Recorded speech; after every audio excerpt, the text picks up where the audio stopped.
Essula ey'okuna. Ne kaakano gwe Isirayiri wulira amateeka n'emisango bye mbayigiriza okubikolanga, mulyoke mube balamu, muyingire mulye ensi Mukama Katonda wa bajjajja bammwe gy'abawa. Temwongeranga ku kigambo kye mbalagira, so temukisalangako, mukwatenga ebiragiro bya Mukama Katonda wammwe bye mbalagira. Amaaso gammwe galabye Mukama kye yakola olwa Baali Pyoli, kubanga abantu bonna abaagoberera Baali Pyoli, Mukama Katonda we yabazikiriza wakati mu mmwe. Naye mmwe abeegatta ne Mukama Katonda wammwe mukyali balamu, buli muntu ku mmwe leero. Laba mbayigirizza amateeka n'emisango nga Mukama Katonda wange bwe yandagira, mukolenga bwe mutyo wakati mu nsi gye muyingiramu okugirya. Kale mubyekuumenga mubikolenga, kubanga ago ge magezi gammwe n'okutegeera kwammwe mu maaso g'amawanga aganaawuliranga amateeka ago gonna ne googera nti, mazima eggwanga lino ekkulu be bantu ab'amagezi era abategeera. Kubanga ggwanga ki eririna Katonda abali okumpi nga Mukama Katonda waffe bw'ali bwe tumukoowoolanga? Era ggwanga ki ekkulu eririna amateeka n'emisango egy'ensonga ng'amateeka gano gonna bwe gali gentadde mu maaso gammwe leero? Kyokka weegendereze weekuume emmeeme eyo ng'onyiikira, oleme okwerabira ebigambo amaaso go bye gaalaba, bireme okuva mu mutima gwo ennaku zonna ez'obulamu bwo. Naye mubitegeezenga abaana bo n'abaana b'abaana bo. Olunaku lwe wayimirira mu maaso ga Mukama Katonda ku Kolebu, Mukama bwe yaŋŋamba nti nkuŋŋaanyize abantu, nange n'abawuliza ebigambo byange, bayige okuntyanga ennaku zonna ze banaabanga abalamu ku nsi, era bayigirizenga abaana baabwe. Ne musembera ne muyimirira wansi w'olusozi. Olusozi ne lwaka n'omuliro okutuusa ku mutima gw'eggulu, n'ekizikiza, n'ekire, n'ekizikiza ekikutte. Mukama n'ayogera nammwe ng'ayima wakati mu muliro. Mwawulira eddoboozi ly'ebigambo, naye ne mutalaba kifaananyi kyonna, ddoboozi lyokka.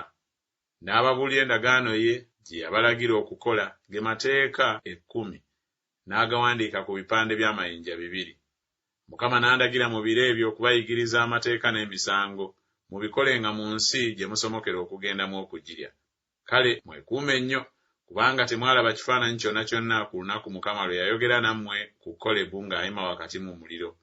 Mulemenga okweyonoona ne mwekolera ekifaananyi ekyole nga kifaanana ekintu kyonna, ekifaananyi ky'ekisajja oba eky'ekikazi, ekifaananyi ky'ensolo yonna eri ku nsi, ekifaananyi ky'ennyonyi yonna erina ebiwawaatiro ebuuka mu bbanga, ekifaananyi ky'ekintu kyonna ekyewalula ku ttaka, ekifaananyi ky'ekyennyanja kyonna ekiri mu mazzi wansi w'ettaka. Era olemenga okuyimusa amaaso go mu ggulu n'olaba enjuba n'omwezi n'emmunyeenye, ly'eggye lyonna ery'omu ggulu, n'osendebwasendebwa n'obisinza n'obiweereza Mukama Katonda wo byagabira amawanga gonna agali wansi w'eggulu lyonna. Naye Mukama yabatwala n'abaggya mu kikoomi eky'ekyuma mu Misiri okuba gy'ali abantu ab'envuma nga leero. Era nate Mukama yansunguwalira nze ku lwammwe, n'alayira nze obutasomoka Yoludaani newaakubadde okuyingira mu nsi eyo ennungi Mukama Katonda wo gy'akuwa okuba obutaka. Naye kiŋŋwanira okufiira mu nsi muno, tekiŋŋwanira kusomoka Yoludaani, naye mwe mulisomoka ne muli ensi eyo ennungi. Mwekuume mulemenga okwerabira endagaano ya Mukama Katonda wammwe gye yalagaana nammwe, ne mwekolera ekifaananyi ekyole nga kirina engeri y'ekintu kyonna Mukama Katonda wo kye yakugaana. Kubanga Mukama Katonda wo gwe muliro ogwokya, Katonda ow'obuggya. Bw'onoozaalanga abaana n'abaana b'abaana, era nga mumaze ebiro bingi mu nsi, era nga mumaze okweyonoona, ne mwekolera ekifaananyi ekyole nga kirina engeri y'ekintu kyonna, ne mukola ekiri mu maaso ga Mukama Katonda wo ekibi okumusunguwaza, mpita eggulu n'ensi okuba abajulirwa eri mmwe leero, nga mulizikiririra ddala mangu ku nsi gye musomokera Yoludaani okugendamu okugirya. Temuligimalako nnaku nnyingi, naye mulizikiririra ddala. Era Mukama alibasaasaanya mu mawanga, era mulisigalawo batono mu bantu Mukama gy'alibatwala ewala.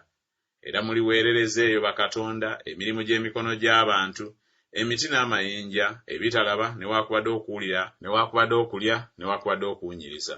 Naye nga muyima eyo bwe munaanoonyanga Mukama Katonda wo, onoomulabanga bw'onoomunoonyanga n'omutima gwo gwonna n'obulamu bwo bwonna.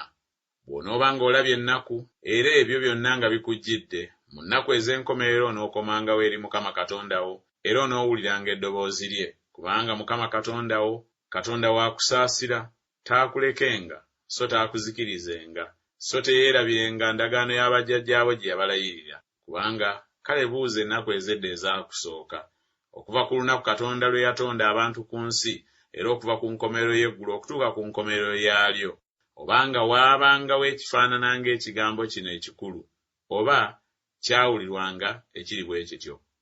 Waabangawo abantu abaawulira eddoboozi lya Katonda nga lyogera nga liva wakati mu muliro, nga ggwe bw'owulira ne baba balamu. Oba Katonda yali agezezzaako okugenda okwetwalira eggwanga ng'aliggya wakati mu ggwanga linnaalyo, n'okukema n'obubonero n'ebyamagero n'entalo n'engalo ez'amaanyi n'omukono ogwagololwa n'ebyentiisa ebikulu, nga byonna bwe byali Mukama Katonda wammwe bye yabakolera mu Misiri mu maaso gammwe? Gwe walagibwa bw'otyo olyoke omanye nga Mukama ye Katonda, tewali mulala wabula ye. Yakuwuliza eddoboozi lye ng'ayima mu ggulu alyoke akuyigirize, ne ku nsi yakulabya omulimo gwe omunene, n'owulira ebigambo bye nga biva wakati mu muliro. Era kubanga yayagala bajjajjaabo, kyeyava alonda ezzadde lyabwe eriddawo, n'akuggya mu Misiri, ye ng'abeera naawe olw'obuyinza bwe obungi, okugoba mu maaso g'amawanga agaakusinga obukulu n'amaanyi, okukuyingiza ggwe okukuwa ensi yaabwe okuba obutaka nga leero. Kale manya leero, era okisse ku mwoyo, nga Mukama ye Katonda mu ggulu waggulu ne mu nsi wansi, tewali mulala. Era oneekuumanga amateeka ge n'ebiragiro bye bye nkulagira leero, olabenga ebirungi gwe n'abaana be abaliddawo, era omale ennaku nnyingi ku nsi Mukama Katonda wo gy'akuwa emirembe gyonna. Awo Musa n'alyoka ayawula ebibuga 3 emitala wa Yoludaani ku luuyi olw'ebuvanjuba. Omussi addukirenga omwo, anattanga munne ng'ataniddwa so nga tamukyawanga, addukirenga mu kimu ku bibuga ebyo abeerenga omulamu. Bezeri ekiri mu ddungu mu lusenyi okuba eky'Abalawubeeni, ne Lamosi ekiri mu Gireyaadi okuba eky'Abagaadi, ne Golaani ekiri mu Basani okuba eky'Abamanaase.